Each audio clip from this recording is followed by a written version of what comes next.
Welcome back to the show, everybody. We got a great one for you this morning. We're going to hear from the one and only Jeremy Hogan from Legal Briefs, and he's going to give us a great breakdown on all the latest information from the Ripple case. And the question remains, will Ripple win? That is the question. We're also going to talk about American investment banks that are offering crypto, or at least looking to, and it just seems that it's more and more evidence of Ripple being involved in all of this, to tell you the truth. And we're going to talk about that even in further depth in the second video today. And by the way, we're also going to talk about XRP price target updates. I know you want to know, because I know I wanted to know. So we're going to get into that. And by the way, I do believe Ripple XRP is on target for absolute mass adoption. And I think we're going to see evidence of it today in this video. Let's roll that beautiful intro. This is Digital Perspectives with Brad Kimes. Subscribe for new content notifications. Now, here's Brad Kimes. Come on in. Welcome back to the show. You can follow me on Twitter at @BackupBradleyAbove at the top of the screen, and everything that we're talking about here today. Make sure you follow us on Twitter, because we cover a lot of news and not all of it makes it into these videos. All right, let's go ahead and get down to this. 9,830 cryptos in the cryptocurrency market cap, 2.2 trillion plus. And I can tell you, if there's one thing I can absolutely assure you of, there are not 9,830 use cases for crypto.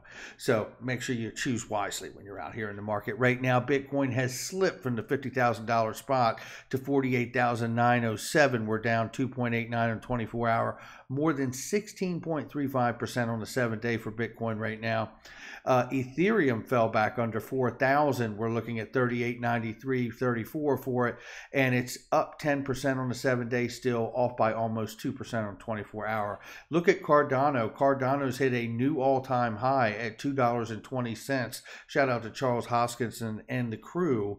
Up 18.08% on the 24-hour and up 38.41% on the 7-day.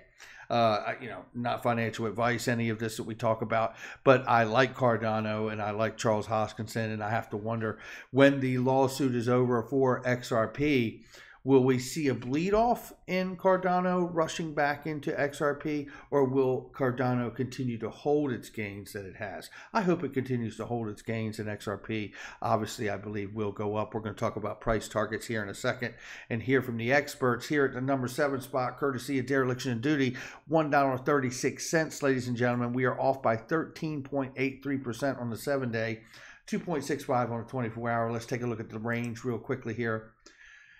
We're ranging between 134 and 144. These are key points. Remember these points here, 144 and 134. It's going to be very handy here in a second when we talk in a couple minutes about what the price supports and resistances are for XRP. Let's go ahead and get started this morning here with some news.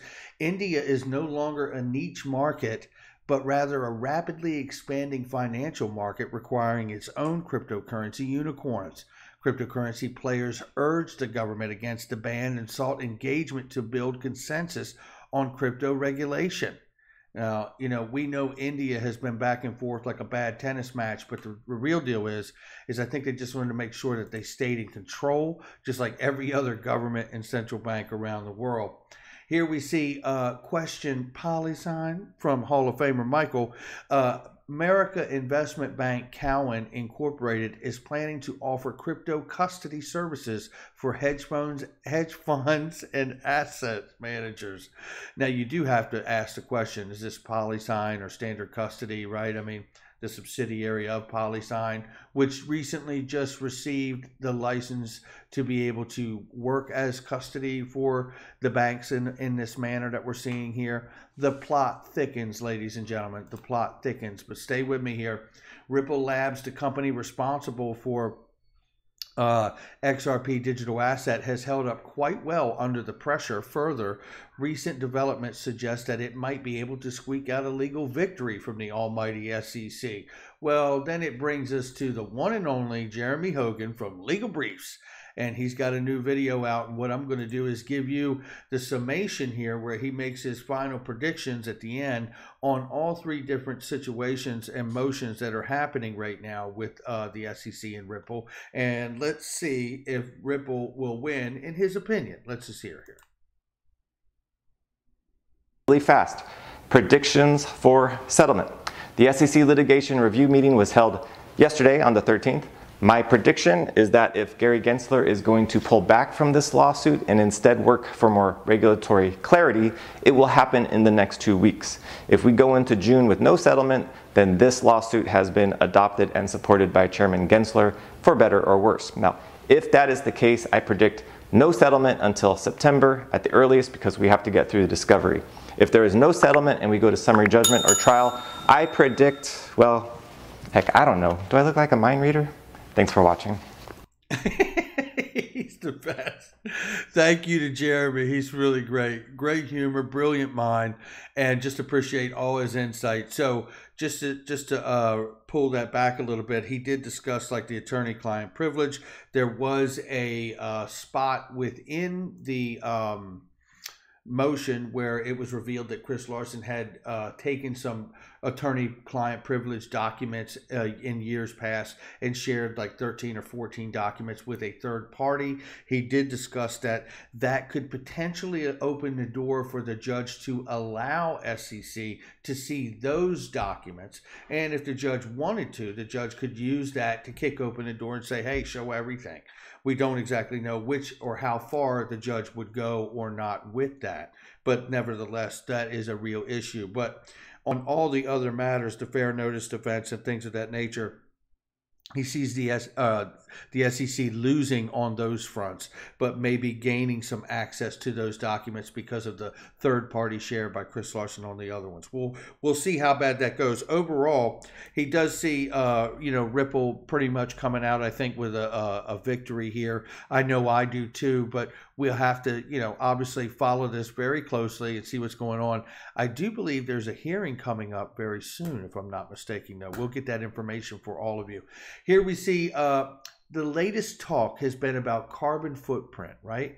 Carbon neutral, carbon footprint, energy consumption. What has it been for Bitcoin? What is it for Dogecoin, right? What is it for XRP? We don't have to go any further because BondCrypt lays it down right here very nicely. And the reality is that XRP is 57,000 times more efficient than all of the current things that are listed right here. So there it is. You can't argue with it. You can't dispute it. And in fact, not only can you not dispute it, you can try to give an answer that doesn't even remotely touch on the idea, the notion of it, because that's exactly what Anthony Pompliano did yesterday when he was confronted by that obvious fact by Julia Chatterley on CNN Go. And shout out to Julia Chatterley for not letting him off the hook, because this is the truth. You can compare Bitcoin to the traditional infrastructure that's out here now, and you can say, well, this is much better. You know what I mean?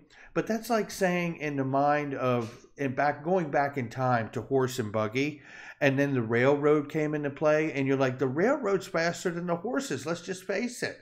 Horse and buggy takes too long. Use the railroad.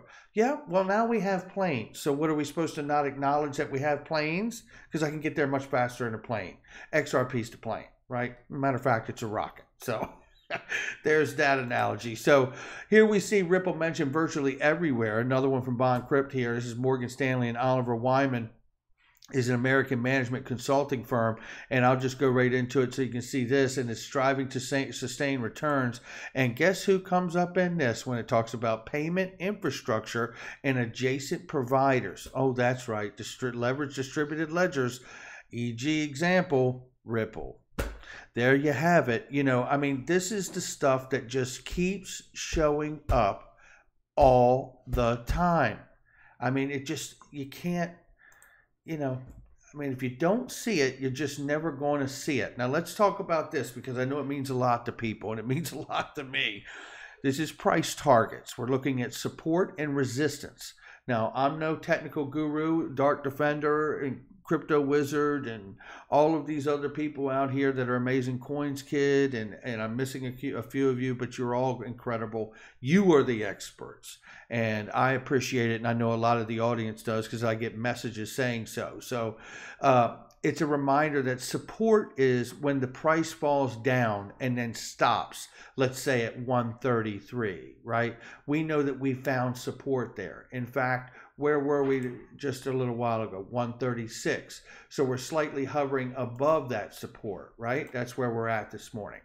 So if we fall through that support, right, and then try to come back up to that, let's say if we go to 126 and then we start pushing back up to 132, 133, that would be resistance until we could get back above it, right?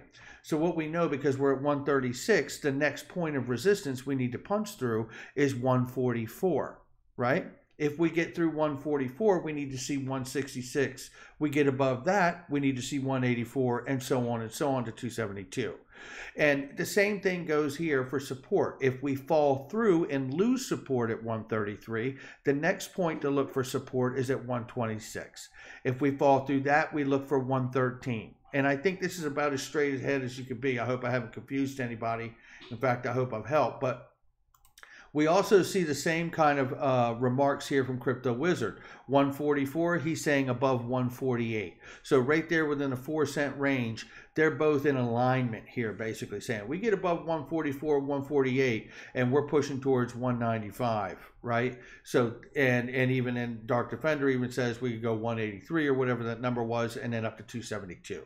So both of them are seeing nothing but upward shot if we can get above 144 and 148. I would encourage people to understand we need to be above that in the range as well as the price itself. So I don't want to see us ranging between 146 and then 152 because we're not really fully above 148 in my eyes. So just something to note there. Now, I did want to show you this because this was an original long-term XRP chart prediction from Dark Defender. Nothing has changed but slightly. You're going to like the slightly though.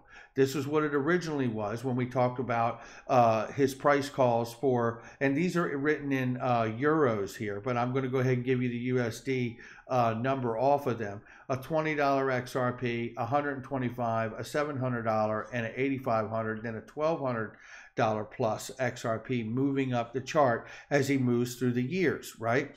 Knowing that still to this day, he's calling in the third quarter for the potential of a $120 plus XRP right here. So now I want to move to the next one, which is an update from just a few days ago here. And he's changing his prediction for Q3 and just slightly here. And he says, I've switched from Polynex to Bitstamp. More historical data is available now from the graphs. I've revised my target from 125s in Q3 2021 to $150 per XRP in Q3. Now this to me is very exciting because Dark Defender, as well as many of the other experts we look at on this show, have been very, very accurate. And it is just extremely exciting to me. Obviously, we take it with a grain of salt because we know we have to be above those support lines. We have to break, or we have to hold those support lines and break through those resistance points in order to get there. But I like the fact that he can show us the path. And that to me is very exciting. And is it really that hard to believe? Is it really? Because it's not. It's not that hard to believe for me to realize that we could be staring down the barrel of more than $100 XRP before this year's out. Because look at this document and what it says here. And thank you to Nathaniel C. Rothschild. You know, this document has been out for years. And I first found it from Kurt from Love from Crypto, and shout out to you and your family, my friend, and congratulations on your new baby. And I just want to say, you know, this document really spells it out, and it's been out for years from NTT Data, right? And you could find it. It's not hard to find. But this has been the plan all along. Well, are we still on track, or are we still on track? Oh, I don't know. You tell me if we're still on track. Because this came out on March 3rd this year.